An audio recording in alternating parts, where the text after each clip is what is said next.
तो हमने prokaryotic cell देख लिया उसमें क्या क्या होता है। अभी जल्दी से प्रोकैरियोट्स और यूकैरियोट्स के डिफरेंस देख लेते हैं।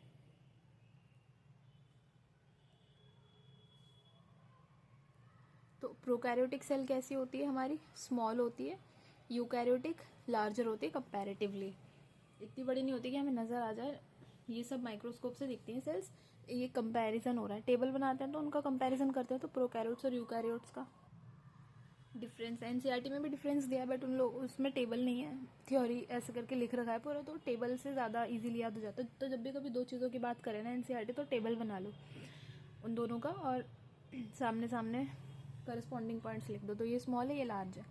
प्रोकैरियोटिक सेल क्या है, ये एक 1 एनवेलप ऑर्गेनाइजेशन है, और जो हमारी यूकैरियोट है वो 2 एनवेलप ऑर्गेनाइजेशन है। इसका मतलब है कि इसमें 2 एनवेलप की बात हो रही है कि इसके अंदर एक एनवेलप तो ये सेल वॉल हो गई, सेल मेम्ब्रेन हो गई या सेल वॉल अगर प्लांट है तो। दूसरी अंदर न्यूक्लियस की भी मेम्ब्रेन है, तो 2 एनवेलप्स हो गई, एक पूरी सेल की और एक न्यूक्लियस की मेम्ब्रेन। यहाँ पे 1 एनवेलप है, न्यूक्लियस की कोई मेम्ब्रेन नहीं है, ऐसे ही डीएनए पड़ा है बस, नेकेड डीएनए बेचारा। वही ऑर्गेनाइज न्यूक्लियस यहाँ पे एब्सेंट होता है, डीएनए इसका है लेकिन ऑर्गेनाइज नहीं है इनटू न्यूक्लियस। यहाँ पे हमारा न्यूक्लियस प्रेजेंट होता है। अगर न्यूक्लियस नहीं है तो न्यूक्लियोलस भी नहीं होगा। न्यूक्लियोलस क्या होता है, जब हम न्यूक्लियस पढ़ेंगे तब समझ आ जाएगा, लेकिन न्यूक्लियस के अंदर डेंस सी स्फेरिकल बॉडीज होती हैं, उसको न्यूक्लियोलस बोलते हैं। न्यूक्लियस के अंदर ही बस एक चीज़ होती है जिसको न्यूक्लियोलस बोलते हैं। जब हम इस टॉपिक पे आएंगे तब डिटेल में पढ़ेंगे। तो इसके पास जब न्यूक्लियस नहीं है तो न्यूक्लियोलस भी नहीं है, यहाँ पे न्यूक्लियोलस भी प्रेजेंट है, न्यूक्लियस है तो न्यूक्लियोलस भी है, ठीक। लेकिन यहाँ पे जो डीएनए है वो क्या है, is without histones and usually circular. जो प्रोकैरियोट्स का डीएनए होता है यूजुअली सर्कुलर होता है, जैसे इधर जो डीएनए हमारा लीनियर सा होता है, ऐसे शेप का डीएनए बनाते हैं ना, ज़्यादा अच्छे से ऐसा डीएनए बनाते हैं। बट इनका क्या है, सर्कुलर डीएनए होता है, ऐसा ही है, बस ये सर्कुलर फॉर्म में हो जाता है, यही पूरा सर्कुलर होगा, डबल स्ट्रैंडेड ही होगा लेकिन सर्कुलर फॉर्म में होगा जो इनका डीएनए होता है। और हिस्टोन प्रोटीन्स यहाँ पे एब्सेंट होंगे। प्रोकैरियोट्स में प्रोटीन उसके पास होते हैं बट हिस्टोन नहीं होते, कोई और से होते हैं। यूकैरियोट्स में हिस्टोन्स होते हैं। दूसरा जो अमाउंट ऑफ डीएनए है वो कम है इनका एज कम्पेयर टू यूकैरियोट्स, यहाँ पे हाई होता है, इसके पास कम है, इसके पास हाई है।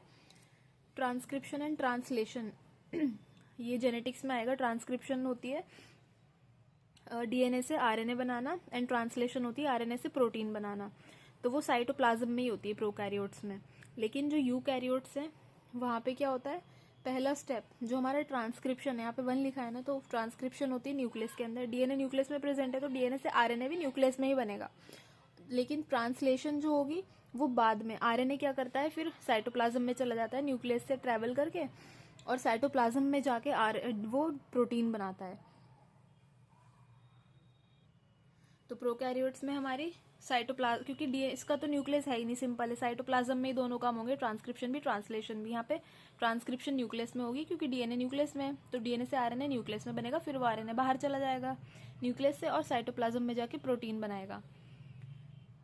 प्रोटीन सिंथेसिस हमारा साइटोप्लाज्म में हो रहा है, वही ट्रांसलेशन जो है, ट्रांसलेशन का मतलब प्रोटीन सिंथेसिस ही होता है, वो साइटोप्लाज्म में हो रहा है। यहाँ प्रोटीन सिंथेसिस यहाँ पे भी साइटोप्लाज्म में ही हो रहा है, यही तो देखा था ना। ट्रांसक्रिप्शन जो हो रही थी वो न्यूक्लियस में हो रही थी, पहली चीज़ ट्रांसक्रिप्शन 1 है, ट्रांसलेशन इज 2। फिर सेकेंड स्टेप जो था ट्रांसलेशन, वो साइटोप्लाज्म में हो रहा था। ट्रांसलेशन क्या होती है, प्रोटीन सिंथेसिस।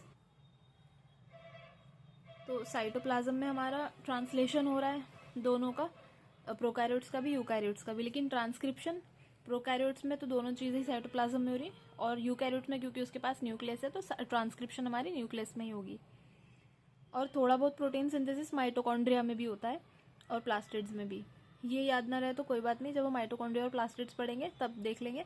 अभी बस इतना पता होना चाहिए, प्रोटीन सिंथेसिस कहाँ पे होता है, साइटोप्लाज्म में होता है। Respiratory enzymes are associated with plasma membrane. जो हमारे प्रोकैरियोट्स होते हैं ना, उसकी जो प्लाज्मा मेम्ब्रेन है, हमने अभी थोड़ी देर पहले पढ़ा था, वो इनफोल्डिंग्स बना लेती है। ये प्लाज्मा मेम्ब्रेन थी, वो अंदर की तरफ इनफोल्डिंग्स बना ली उसने, जिसको हम क्या बोल रहे थे, मीजोजोम। तो इसमें एसोसिएटेड होते हैं हमारे इसकी प्लाज्मा मेम्ब्रेन में रेस्पिरेटरी एंजाइम्स, जो उसकी रेस्पिरेशन में हेल्प करते हैं। सेलुलर रेस्पिरेशन जो हमने पढ़ी थी प्लांट फिजियोलॉजी में, उस वाली रेस्पिरेशन की बात हो रही है। और जो हमारे यूकैरियोटिक सेल है उसमें जो हमारे रेस्पिरेटरी एंजाइम्स है वो कहाँ पे प्रेजेंट है? साइटोप्लाज्म में और माइटोकॉन्ड्रिया में भी। मेन साइट तो एटीपी सिंथेसिस का माइटोकॉन्ड्रिया ही होता है ना, तो उसमें तो होंगे ही, और थोड़े बहुत साइटोप्लाज्म में भी होते हैं। जो प्रोकैरियोट्स है उसके साइटोप्लाज्म में साइक्लोसिस नहीं होता। साइक्लोसिस कुछ नहीं है, साइटोप्लाज्म की मूवमेंट्स को बोलते हैं साइक्लोसिस। तो प्रोकैरियोट्स में ही होता है। इसका रीजन ये है कि इसके पास साइटोस्केलेटल एब्सेंट होता है। जो हमारे प्रोकैरियोट्स है वहाँ पे साइटोस्केलेटन नहीं होता, जिसकी वजह से साइटोप्लाज्म में कोई मूवमेंट्स नहीं होती। साइटोस्केलेटन, हमारा स्केलेटन क्या करता है? मूवमेंट में हेल्प। साइटो मतलब सेल, सेल का जो स्केलेटन है वो सेल के मूवमेंट में हेल्प करेगा साइटोप्लाज्म में। तो यहाँ पे प्रोकैरियोट्स में साइक्लोसिस नहीं होगा, प्रोकैरियोट्स में होगा, क्योंकि यहाँ पे हमारा साइटोस्केलेटन प्रेजेंट होता है। दूसरा, प्रोकैरियोट्स का जी बहुत इंपॉर्टेंट पॉइंट है, जो प्रोकैरियोट्स का राइबोसोम होता है वो 70S होता है, और जो हमारा यूकैरियोट्स का राइबोसोम होता है वो 80S टाइप होता है। जो हमारे प्रोकैरियोट्स है उसकी सेल डिवीजन में स्पिंडल फॉर्मेशन नहीं होती। यूकैरियोट्स में स्पिंडल एपरेटस बनता है पूरा प्रॉपर, जो हम सेल डिवीजन में पढ़ने वाले हैं आगे।